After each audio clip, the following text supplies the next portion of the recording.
Siamo a Teulada, oggi domenica 10 ottobre 2010, come potete vedere il simbolo nuragico di sovranità sulla propria terra da parte del popolo sardo. Il popolo sardo si sta organizzando contro quello che è l'invasione da parte dello Stato italiano, con queste scorie, con questa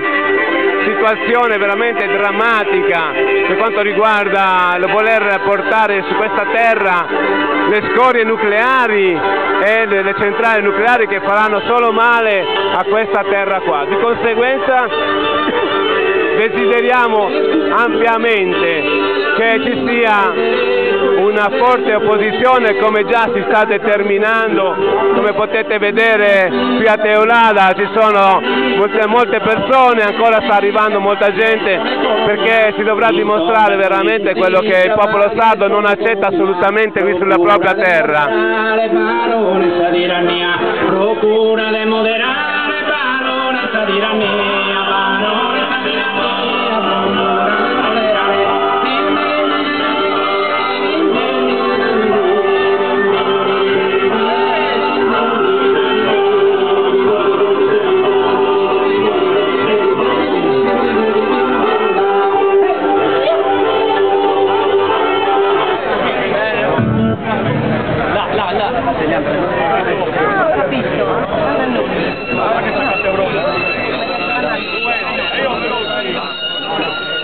Come potete vedere il comitato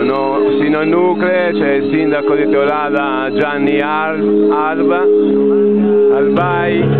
e il coordinatore di Sardia Nazione Luciano Composto,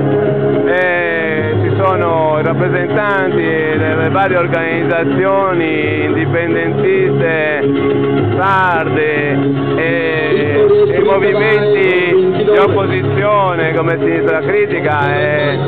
tutti coloro che sono oltre 150 fracomitati, movimenti politici e organizzazioni che si stanno dando da fare